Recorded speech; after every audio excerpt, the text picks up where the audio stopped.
Peacemakers of Christo. தெய்வ பிள்ளைகளே, இன்றைய நாளிலே பைபிள்ல ஒரு தீர்க்கதரிசி இறைவாக்கினர் எலியா என்பவர் இருக்கின்றார். அவர் பயங்கரமான அற்புதங்களை செய்தவர். இஸ்ராயல் மக்களிலே ஒரு விசுவாசத்தை உருவாக்குகிறவர், இல்ல தூண்டுகிறவர், இல்ல அதை தெரியப்படுத்துகிறவர், இல்லை அந்த விசுவாசத்தை விதைத்தவர் யார் என்றால் எலியா. அவர் செய்த அற்புதங்களை பற்றி நாம் தியானிப்போம்.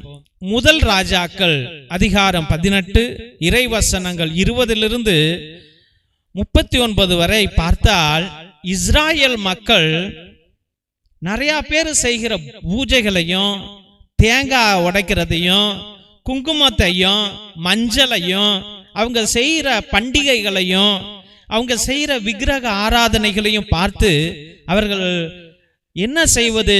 கடவுள், நம்ம கடவுள் எங்க இருக்கிறார்? நம்ம கடவுளுக்கு ஒரு திருவிழா இல்ல, ஒண்ணுமே இல்ல, நம்ம கடவுளை எங்க நம்புறது?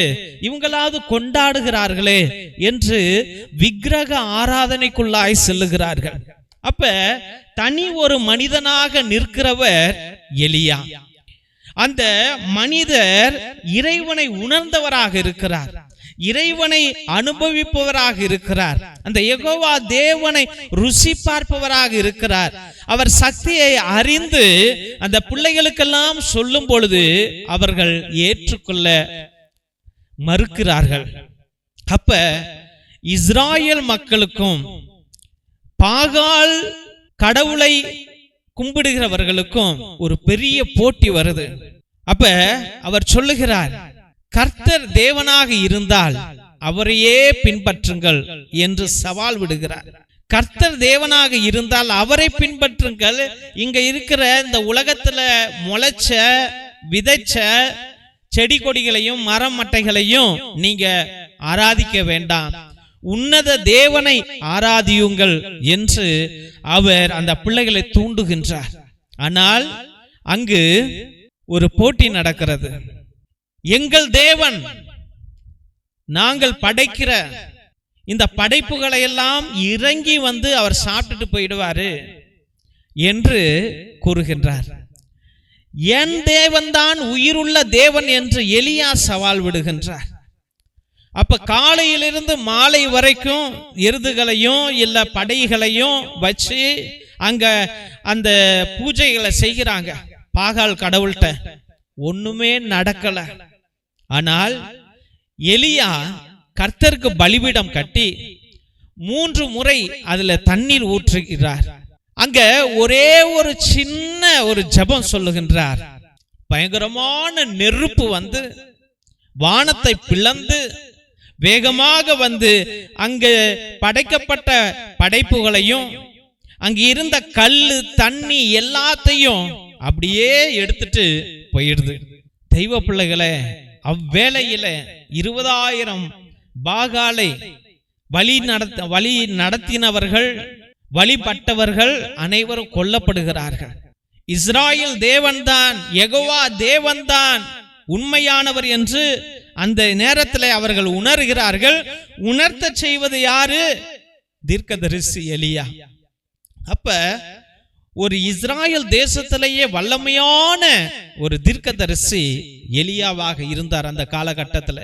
எப்பொழுது இந்த கடவுளை வழிபடணுமா அந்த கடவுளை வழிபடணுமா என்று நினைத்து கொண்டிருக்கையில, இன்னைக்கு கிறிஸ்தவர்களும் எத்தனையோ பேர் உயிருள்ள தேவன் நம் தேவன் இருக்கையிலே அந்த சந்தேகங்களை எல்லாம் விட்டறணும், அந்த குழப்பங்களை எல்லாம் விட்டறணும்.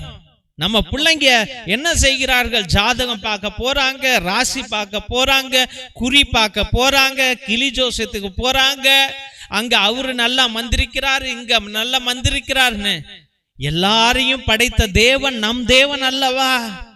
அந்த தேவனை நாம் உணராமல் நம்முடைய சிந்தனையிலையும் நம்முடைய கவலைகள்லையும் நம்முடைய கண்ணீர்கள்லையும் அப்படியே பிடிபட்டு போய் கிடக்கின்றோம்.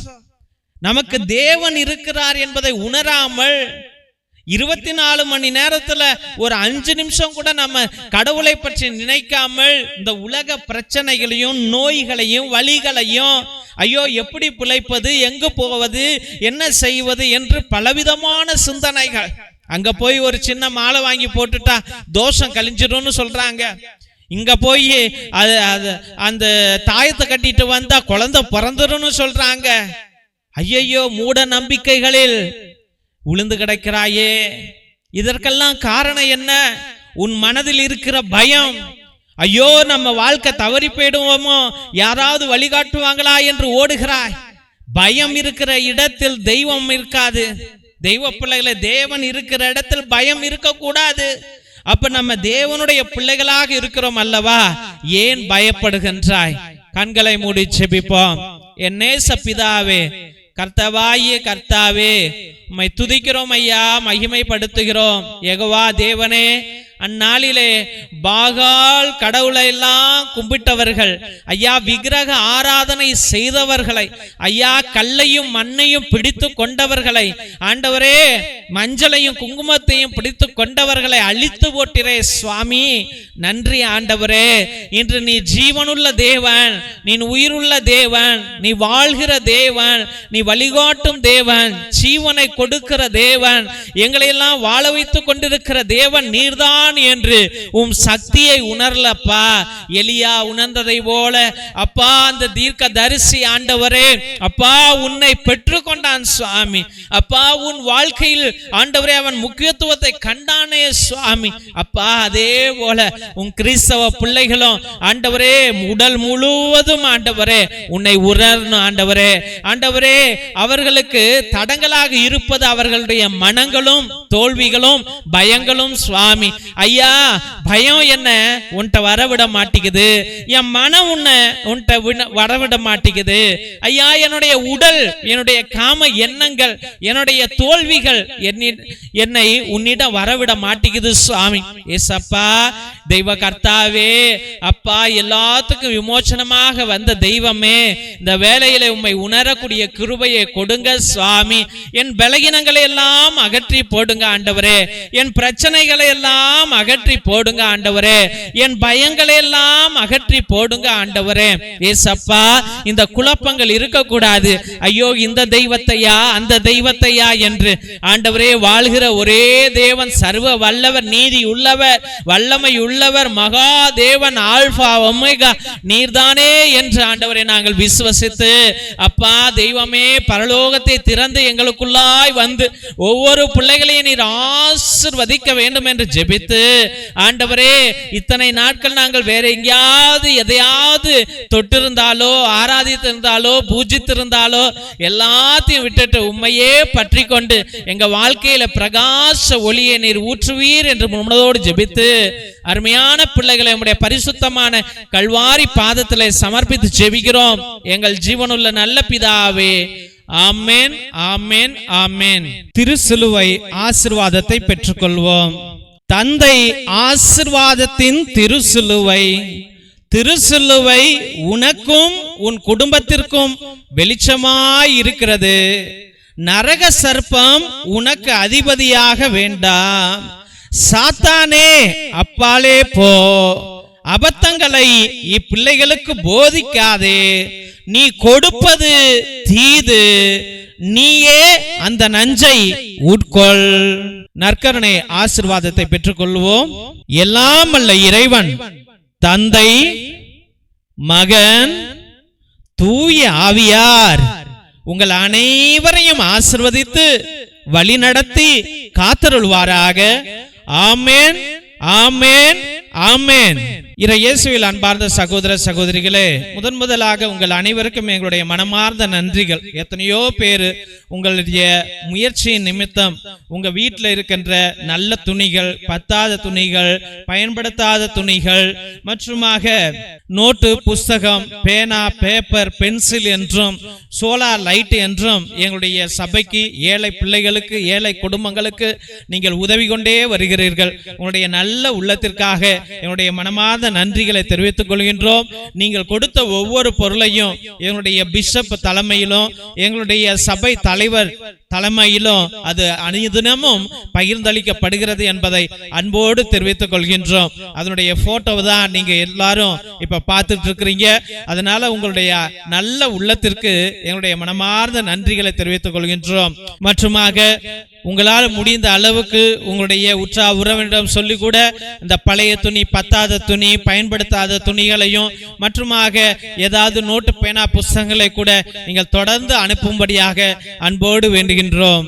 மற்றுமாக தெய்வ பிள்ளைகளே, ஒவ்வொரு நாளும் மதியம் 3 மணியிலிருந்து 5 மணி வரைக்கும் ஃபாதர் டேவிட், அதாவது நான், உங்களுக்காக அனுதினமும் நேர்த்தி திருப்பலி, பரிகார திருப்பலியை அர்ப்பணித்துக் கொண்டிருக்கிறோம். கிரகோரியன் மாஸை அர்ப்பணித்துக் கொண்டிருக்கின்றோம். உங்களுடைய கருத்துக்கள் நிறைவேறாமல் இருந்தால் நேர்த்தி திருப்பலி அர்ப்பணிங்கள். 3 திருப்பலி, 5 திருப்பலி, 7 திருப்பலி, 9 திருப்பலி, 12 திருப்பலி, 21 திருப்பலி, 33 திருப்பலி என்று நீங்கள் அர்ப்பணிக்கலாம். மற்றுமாக ஆத்ம இளைப்பாறுதலுக்காக உங்கள் குடும்பத்தில் யாராவது மரித்திருந்தால் கிரகோரியன் மாஸை நீங்கள் அர்ப்பணிங்கள். எங்கள் சபையில குருக்கள் இருக்கிறார்கள். ஒருவேளை உங்களுக்கு அர்ப்பணிக்க வேண்டும் என்று நினைத்தால் 30 நாட்கள் உங்களுக்காக கிரகோரியன் மாஸ் ஒரே குருவானவர் ஜெபிப்பார், திருப்பலியை அர்ப்பணிப்பார். அதனால் நீங்கள் உங்களுடைய திருப்பலி கருத்துக்களை தயவு செய்து அனுப்பும்படியாக அன்போடு வேண்டுகின்றோம். மற்றுமாக மிரக்கல் ஆயில் எத்தனையோ நோய்களை, வலிகளை அகற்றுகின்றது. இது ஆஸ்மாவிற்கு, நெஞ்சு வலிக்கு, வயிற்று வலிக்கு, முழங்கால் வலிக்கு, தலைவலிக்கு அனைத்திற்கும் பயன்படும். இதையும் நீங்கள் வாங்கி பயன்படுத்தும்படியாக எல்லா நோய்களையும் சுகமாக்கும் வல்லமையுடையது. இதை நீங்கள் வாங்கி பயன்படுத்தும்படியாக அன்போடு வேண்டுகின்றோம். இரத்தத்தின் விடுதலை ஜப புத்தகம் இது ஆதி காலத்தில் நம்முடைய மூதாதையர்கள் செபஸ்தியா தகடு, அந்தோனியா தகடு எழுதுவதற்காக பயன்படுத்திய கட்டு ஜபங்கள் உடையவை. இது எங்கேயும் கிடைக்காது. தெய்வ பிள்ளைகளே, இதையும் நீங்கள் வாங்கி பயன்படுத்துங்கள். செய்வினைகளை அகற்ற, கட்டுகளை உடைக்க, குடும்பம் வளர்ச்சி அடைவதற்கு, குடும்பம் சுகம் அடைய இதை நீங்கள் வாங்கி பயன்படுத்தும்படியாக அன்போடு வேண்டுகின்றோம்.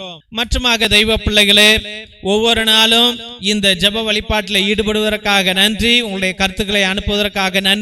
இந்த சேனல் கடவுளுடைய சேனல். உங்களுக்காக ஒரே நேரத்தில் எல்லா ஜபங்களையும் அர்ப்பணித்து பெயர்களை சொல்லி சொல்லி அர்ப்பணிக்கின்றோம். தயவுசெய்து உங்களுடைய கருத்துக்களை அனுப்புங்கள். இந்த சேனலை சப்ஸ்கிரைப் பண்ணுங்க, இதை ஷேர் பண்ணுங்க, இதை வளர்த்து விடுங்க. இது கடவுளுடைய காரியம். இதை நீங்கள் வளர்க்கும்படியாக மற்றவர்களிடம் சொல்லி இந்த ஜபத்தில் பங்கு கொள்ள அவர்களை கேட்டுக்கொள்ளும்படியாக அன்போடு வேண்டுகிறோம். Praise the Lord. God bless you all.